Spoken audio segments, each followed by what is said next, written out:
Alright guys, so in today's video, I'm going to be counting down the top 17 roller coasters at the roller coaster capital of the world, otherwise known as Cedar Point. This place is home to 17, arguably 18 or even 19 roller coasters, but for the purpose of this list, I'm not going to be including Pipe Scream, so it's going to be 17.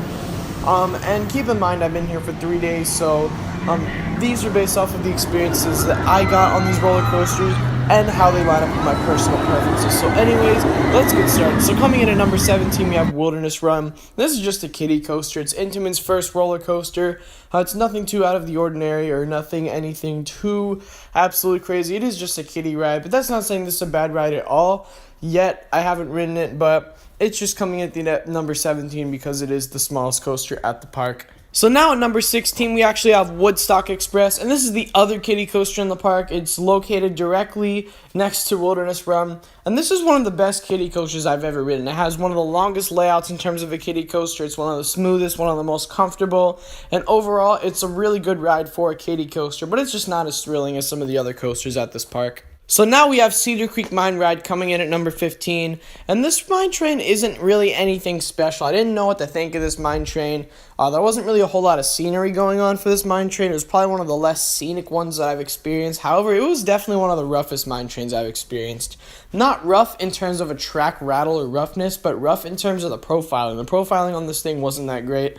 Overall, this coaster didn't really impress me that much. So now at the 14th spot, we have Corkscrew, and this is the first roller coaster to go upside down 3 times. And again, I didn't really think a whole lot of this roller coaster. I didn't think it was that bad, but I didn't think it was that good either.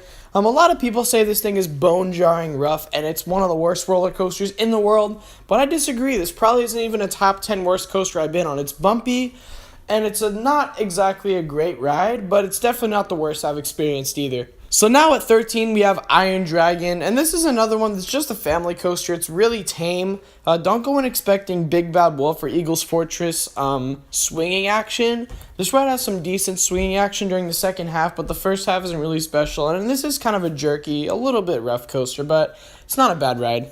So now at number 12, this is an interesting one. This is Gemini, and to be completely honest with you guys, I don't really like this ride. I think this is probably the roughest coaster at Cedar Point.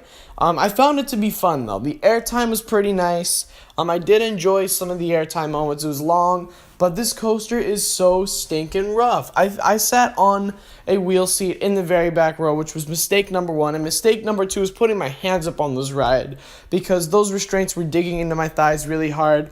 But if it weren't for the roughness and the horrible track profiling on this ride, this could easily be a top 10 at the park. And then at number 11, we have ValRavn. This is a bit of an unpopular one. My first ride was great. I rode in the back row towards the middle of the row. I got awesome forces. I got some really good hang time. It didn't get stapled too bad. It was a good ride. But then I rode in the back row on the right side, and it was absolutely awful. The jackhammering was out of this world. It was one of the worst BM rattles I've experienced. It was forceless.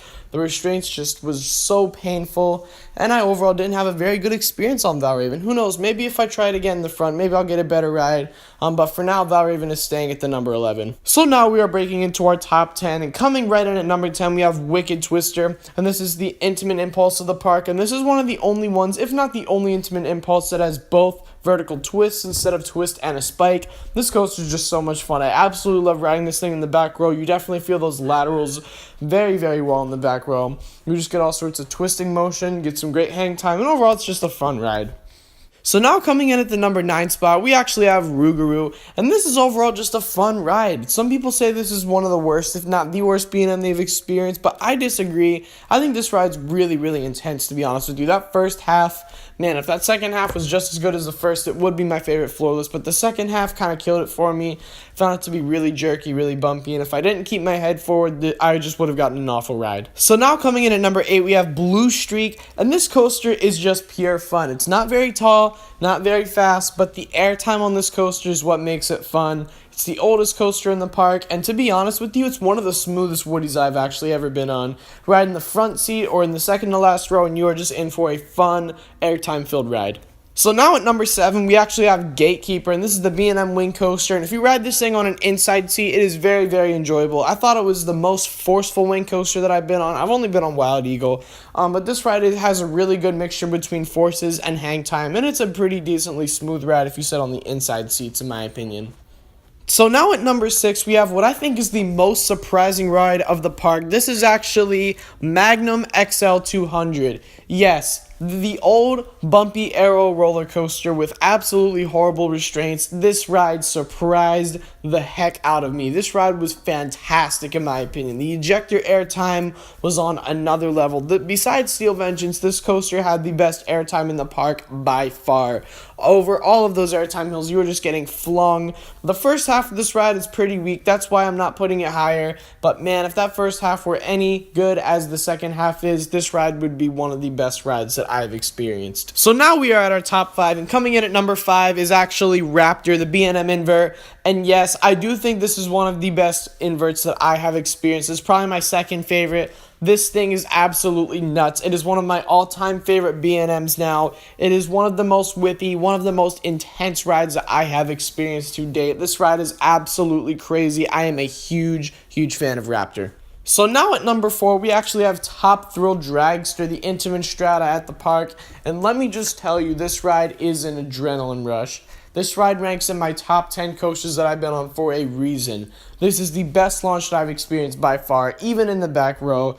It is one of the smoothest launches. It is the second fastest. I still do believe this ride beats out King to Ka, because personally, I do think this launch and this coaster overall is just a lot smoother, and the restraints just do wonders. This coaster is just an absolutely fantastic ride. Now at number 3, we have Millennium Force, and I'm telling you, no matter what people say about this ride, this is still an excellent, excellent attraction. You feel so much wind in your face. The speed of this ride is absolutely unreal. This is another coaster that's just one of those huge adrenaline rushes. I love the stats of the ride. However, I'm not really a big fan of the lack of airtime and the lack of intensity. I love the first drop. I love the first overbank. That's a very good airtime-filled drop. I absolutely love it. And then the ride just kind of meanders around for a while. I'm not really a big fan of the middle section at all. This is probably one of the weakest middle sections from a ride I've been on.